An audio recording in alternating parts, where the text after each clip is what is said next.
Hello again, everyone. It's Kaz Beelan, and this is Casual Conversations. It's a video and audio podcast around the world and beyond, I would say these days, because the signal could go out anywhere. But this is a program where we talk to people who are very important to our world. And today, a person who's always important to us, Joe Peters. He's a famous realtor expert too. When you're buying a house, you're selling a house, he's the man to go to. Welcome Well, back. maybe you're going to make me a little more famous. That's what we're trying to do here. There you go. I like to be more famous too, so maybe we can rub off on each other. And you have a podcast also, correct? I do. It hasn't been active in the last few months. Oh, looks like a customer's calling already there. Oh my! It's the phone beeping at me here. All right, we're cool. All right. So, last time we talked about real estate like we always do, but what is a normalized market in real estate? That's what I'm hearing these days. Yeah, we talked about that last time in depth, so I just thought we'd start there and come forward. A normalized market is a market where we have 4 to 6 months worth of inventory and houses are selling roughly at the asking price, give or take 1 or 2%. It hasn't been that way in a long time, but we're starting to see it at the higher price points where we have less buyers than sellers. And at the lower price points, which is super active, where we have many more buyers than sellers, it's still absurd. But we're starting to see it normalize. And what I get asked a lot of times is, does it vary by location? And the answer is yes. If you're talking about California or Texas or Florida, especially the Miami area, it varies widely because those markets have been pretty much hit earlier than we have. In our market, it literally varies it depends where you are in Somerset County. If you're in the hills, it's a very, very active market.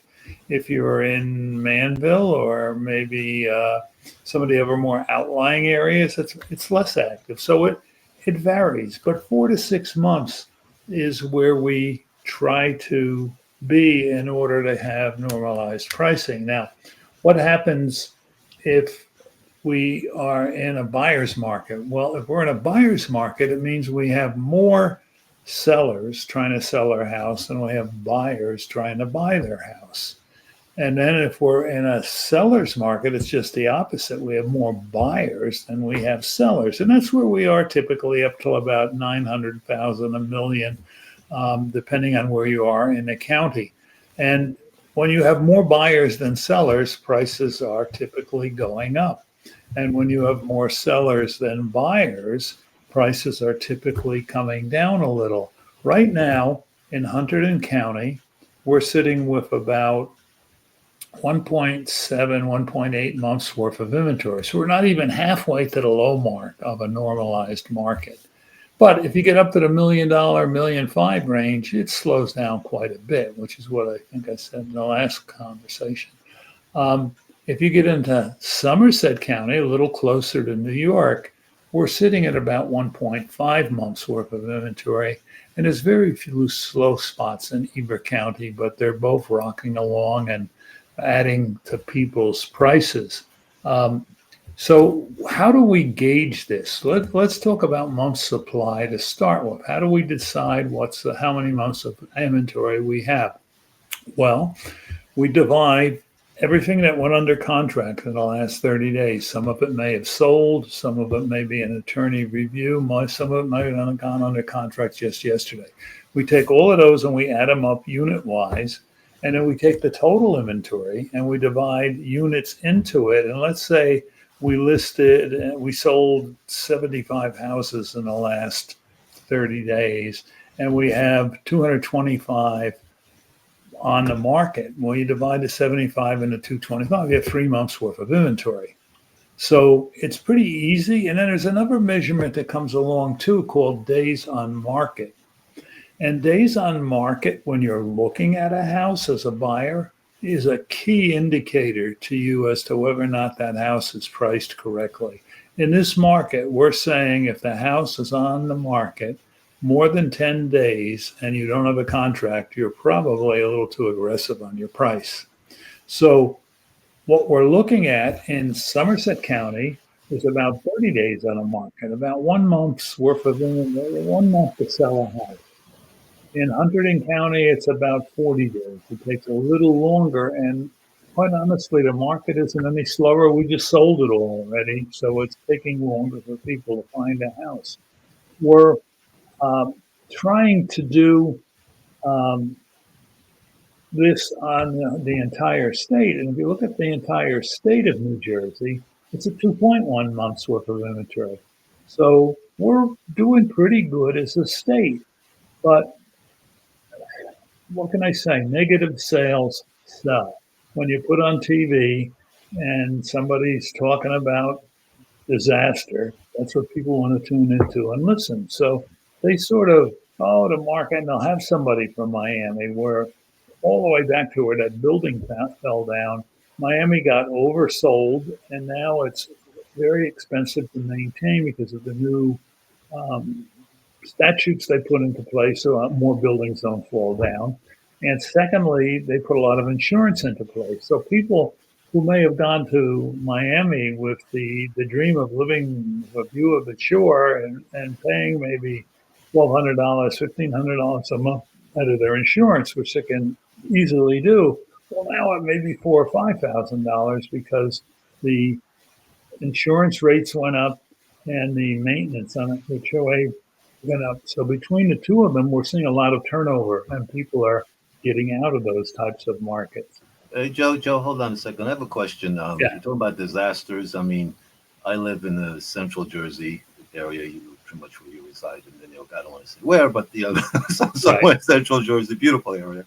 And what I see is like towns like Manville, which has had multiple disasters, Yep. flooding, crazy things like that.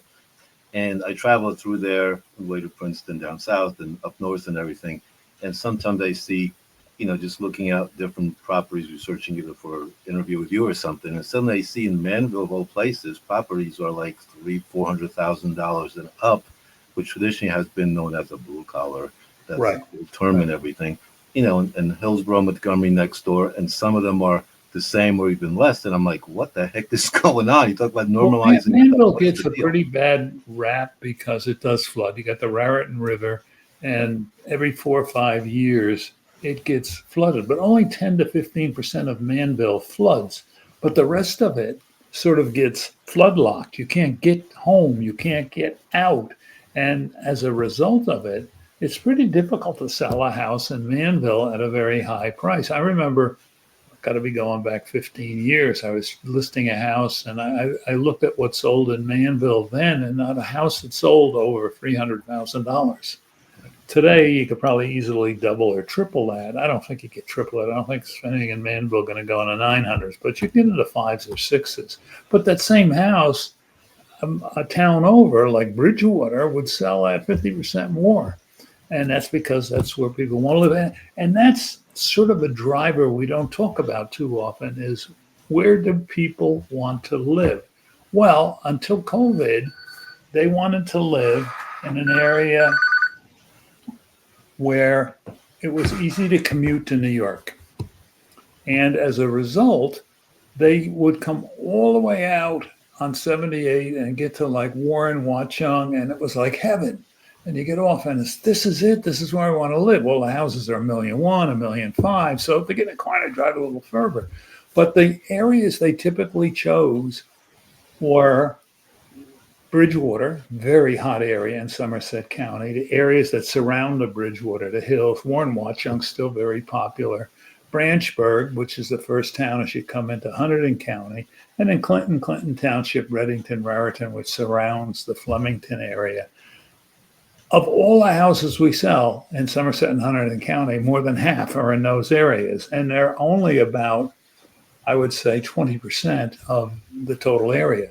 But those are the popular areas. It's easy to get on 78 and go to work. Well, things changed with COVID, and now they're sort of changing back. We're seeing people where, in effect, IBM, for example, says you got to be within 20 miles, I think of it is, or they want you to move. They don't want you to be too far out. We have lots of other people who used to be able to work remotely aren't allowed to work remotely anymore. So lots of drivers. Okay, But hold on, Joe. Let me just remind people that our guest, because if they listen to audio and they can see how great we look here on the video version, all right, is Joe Peters, and he's a real estate qualified, wonderful, big time expert in the world of real estate in Central Jersey and beyond. Because I have to say, because these days anyone right. can contact you and ask you any kind of crazy question So about I real think estate. my And number is up on the top, but it's yep, 908. 908 304 4660. We got to mention that also. So that's the phone number you can call. And Joe will answer because I call him often, and he does answer, believe it or not. I don't know why he answers my phone call, but he must have another reason. So tell me about more real estate. Like when you go to buy a home, we kind of go back to this, but like I want to go back to like a first time buyer. They're Right. scared. They don't know what to spend. They don't know what it is. Like quickly, about 2 or 3 minutes, like what are the key things they should look for? Like some really good advice, when they're buying a new house, they don't get ripped off or they don't get stuck with the wrong real estate person who's like a newbie who thinks they know it all, blah, blah, blah, whatever. So what are the key things they should do as a Well, new the first time buyer? first thing they have to do is understand their finances, because there's a lot of components to buying a house. There's four different parts that make up the monthly payment, and people think in monthly payments. It's just like when you go to an auto store, the auto showroom, they're going to say, well, how much per month are you thinking about spending? Because I could drive you to those cars. Why look at the expensive ones and get them dirty? They're really saying. Um, Real estate's sort of the same way. You've got the cost of the house, which has gone up probably close to 70% in the last 5 years in those areas that we just talked about.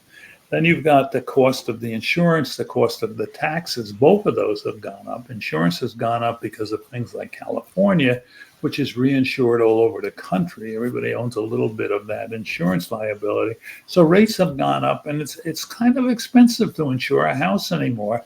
Then taxes go up with value, and then interest goes up. So all four parts of the cost of owning a house have gone up. So what you as a first-time buyer have to do is sit down with a mortgage professional and go through your assets, go through your credit, and go through how much you're paying for what on a monthly basis, so they can give you a better idea. And I tell people, and this is the truth, a lot of times you can afford more than you think, because it's the very creative programs there. But it doesn't make sense to go out and start looking at houses until you understand how much you can afford. And then based on that, somebody like me can do a very finite scan for you and just start sending you listings every day. First thing in the morning when you wake up, you'll see the 2 or 3 things that came on the market in your price point, in the style of house you're looking for. People might want a townhouse versus single family, and in the areas that you're looking for. So as a first time buyer, you got to understand your finances. The second thing is, because of that, because of all four of those things going up, we're looking at what used to cost you $1,800 a month as a first time buyer just 5 years ago when COVID started, is now somewhere in the threes, 32 to 36 cents, almost doubled because of those four factors. And people say, well, we got to get the interest rate down. And I tend to agree. Interest rates coming down would help things, but interest rates have been an average for the last 50 years of higher than where we are right now. It's just that the years after the crash in 2008 up through COVID, they were artificially kept down. And we had interest rates at 3%. That's all people remember. When Jimmy Carter was president, we had interest rates at 21%. So it depends where you are in history. But interest rates are typically higher than the 7.7, 7.8, 6.7, 6.8% rate that you're seeing today. They're typically in the high sevens. So it's not the interest rate as much, although it would help if it came down, and I think we'll get to a point where it does. But that first-time buyer has to understand all the parts of owning a house. Not only do they have to buy the house, they have to buy insurance on the house, and they have to pay the taxes on the house. Usually both of those things are folded into the mortgage payment, but that's what a mortgage professional does. They help you understand that. And then they turn around to the realtor like me and say, these people are probably in a 350, 400 ballpark based on what they shared with me. And I don't get into their individual details because that's private. I don't need to know it. I just need to know that A, they're qualified, and B, here's what they're qualified for. So we're looking at a few things that are very interesting in Hunterdon and Somerset. Hunterdon typically sells a little less than Somerset because it's a little further than New York. But that's not always the case. Hunterdon typically gives you more property with the same size house. For instance, you buy a house in Bridgewater, you're going to be in a half acre, 3/4 of an acre. 4-bedroom center hall colonial, they're typically around either 2,400, 3,000, 3,600 feet. You get the same size house in Hunterdon, you're going to wind up getting 2 or 3 acres with it. So you get a lot more land. And the land gives you a lot of nicety, and it also gives you a lot of maintenance. You have to maintain the land. The grass has to be cut. The leaves have to, the trees have to be pruned. But I think just looking at it from a financial viewpoint, Somerset County is typically going to cost you for the very same size square foot house, forget the land, probably 15 to 20% more. And the more you get into the sought after areas like Bridgewater, red hot area, the more it's going to be a bigger difference. And in Hunterdon, the more you get out into the boonies, you can get into Hunterdon and go down to the Amwells. You're almost down to Trenton already. That's real farmland, and they're not getting anywhere near the activity they're getting up here, and you can get some real bargains. So if you don't need to drive to work, you truly can work remotely. There's some real buys in Hunterdon County. But interest rate takes a really bad rap because, yes, it's higher than it was 2 years ago. 2 years ago, interest rates were under 3%. Now they're just under 7%. We may see them go a little higher, come down a little lower, but I don't think we're going to see interest rates this year, 2025, and we're talking the beginning of July in 2025. We're not going to see them go below 6.5%. Maybe next year we'll see that. And I think the Fed has to take some steps to bring it down a little, and that's a political argument right now. I do think that the current Fed looks, by driving through the rearview mirror, they're looking at history instead of future, where I think they need to blend it a little bit. That's just my personal opinion. So that's what interest is doing. Some of the things that you see on TV is just there for shock value. And I don't care if it's politics. I don't care if it's the town. I don't care if it's real estate. You got to weed through it. And that's where a professional like myself come into play. I do a newsletter. You can go to jpeters.com and look at my newsletter. I call it a market report. But I've got one for Hunter and I got one for Somerset. And I break everything down by town and price point across those 2 counties. And I deal throughout both of those counties so that, in effect, if you're in Somerset thinking I'd rather be a little more rural, well, I can explain and show you what in Hunterdon you may not know. And then if you're just the opposite, if you now need to be closer to New York again or wherever you're working, I can also help people understand Somerset County. We're not at a crossroads, but we're at a level of expectation that this steep increase in pricing is not going to last. Now, a couple of years ago, we had 20% increases. 2 years ago, we had more like 12 and 10, and last year was 9, and this year is probably going to be 5 or 6. But we're not seeing inventory go down yet. We're not in a bad market. We're just seeing a lot of press on the newscasts that make us feel maybe I shouldn't be doing it. Now, there's one more wild card. And that is a favorite speaker of mine is Zig Ziglar. You probably remember old Zig. Passed away about 15 years ago. But Zig Ziglar was a motivational speaker, and he said something that's very apropos to today's market, and that is all the information's great, but if they can't reach you or me, so right. 908-304-4660, 908-304-4660, jpeters.com is where you go, and you see all the cool stuff, the newsletter, the podcast, webcast, everything. I'm going to play this little short video because this will remind you of the good old days.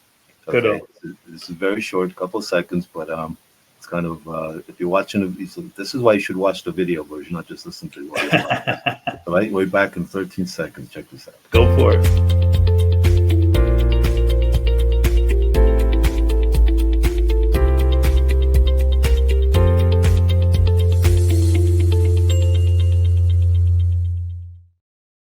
What is that, people? Who can name what that device that Was is making words IBM's appear? Selectric, it looked like. Had the little ball on it. It's like if you remember this stuff, you're getting to be Yeah, on the but the wrong side correct, of 50. the Yeah. correct, and then the autocorrect. Wow, that can Yeah. correct my typo. Big news. And then word processing came along somewhere in the late 80s, No, I, early I 90s. remember I remember doing the college paper in which you have to be creative is how to you can't like go back to page four and just do it because then everything else had to blend in, the Right. wordage. So you have to kind of be creative. How do you make it look like you didn't actually replace a page? Yeah. Crazy stuff. I still have one. They're kind of collector's items. Some people may work, but it's a beautiful way because when you had to really, when you press those fingers, you have to really be creative and do it. And it's sort of I think connect to you have to know what you're doing in the marketplace and because once the person buys the house it's theirs so Yeah. it's there you can't go back. I mean you can sell it, you can fix it, but it's yours to deal with all the expenses you talked about and all the things like that. What about an issue like let's say there's a couple divorcing and they say, well, one wants to keep the house, I'll just buy you out of that part, like is Right. that something you deal with? We say there's really five drivers to the market, and they all start with a D. The first one is diploma, then comes diamonds, then comes diapers, then comes divorce, which you just brought up, and then comes death. All five of them sell houses. They probably sell 90% of all the houses we sell, and then people move a little bit, so that's sort of outside the five Ds. But a divorce usually sells three houses. They one or both don't want to keep the one that's there because it's too big for one of them. So they sell that house, and both of them need to buy another house. Now, very rarely do you get all three sales, but sometimes you'll catch two of them. Um, I find that, and I'm seeing a lot of it. I'm in a townhouse development myself where there's a lot of single women in here. And I'm not saying single and 22, I'm saying single and married and divorced, and the kids are grown and they're into usually another relationship. And they just want to be on their own in a townhouse so they don't have to take care of the work outside. And that's a big issue for a lot of people. I know myself, and sometimes it's age related. I'm no youngster, but um, you just don't want to mow the lawn anymore. You just don't. You have other things to do, and divorces do. And sometimes one of the people keep the house, but I would say more times than not, it's a no because it's too big for one people. I do a lot of work with seniors too, where mom's gone to the nursing home or higher, and dad's still here, but the house is too big for him and too many memories, and we need to get it cleaned out. We need to get it on the market, and we need to get dad another place. And a lot of times that's a community living, you're a condo or a townhouse. And I just had one last year where the fellow's wife had passed 3 years earlier. He was somewhere in his late 70s and he had friends in a facility already. And he wanted to move into that facility before he couldn't walk there himself. So he found a facility that has sort of a conveyor belt where he started out on a unit where he could park the car in front and he bought his own groceries and he was still living the life he lived, but he was there. And then the next level was they'll serve food to you. They have medical staff on presence. Then you come into more of a community like condos. And then at the very end, you may be in a lesser community than you want to be in because all you need is a room and it's a delicate part of life, that end of life facility. I've gone Yeah. through it with my parents. I've gone through it with a lot of people that I deal with, but I do specialize in helping seniors liquidate their property and move on. Joe, we have less than 3 minutes left. So, you know, you deal with you kind of see new people as salespeople on the market. Like, what differentiates them? Like, someone who's really go getter and wants to get in the marketplace. Any advice for them? Not that they would bump you out of the market, but always people like me like to tell. You're saying like a seller or a buyer? Um, no, like a salesperson, A like salesperson. you, Okay, sales. I real estate. misunderstood your question. I thought that's what you might have meant, though.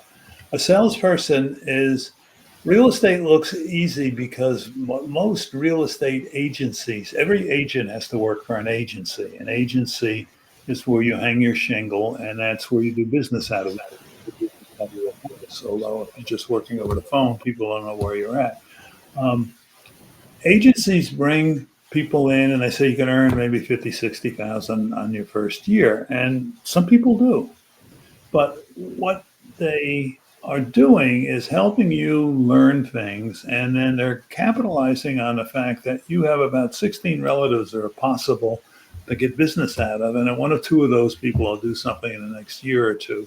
So some people get through that and catch on and go like a ball of fire. And some people use up their current contacts and just aren't good at making the next contact. So I say anybody can sell a house, but can everybody build a pipeline? And your pipeline is your key. I don't care if you're in auto sales or if you're in home sales or if you're in technology sales. People that you sold to in the past are going to come back to you and they're going to recommend other people to you. So building that pipeline is key. So we got to end this great conversation again, Joe. JoePeters.com for all information. His podcast, his newsletter. You can subscribe to that, get great information. I do get the newsletter. I do read it myself. Believe it or not, it's the truth. I don't make that up.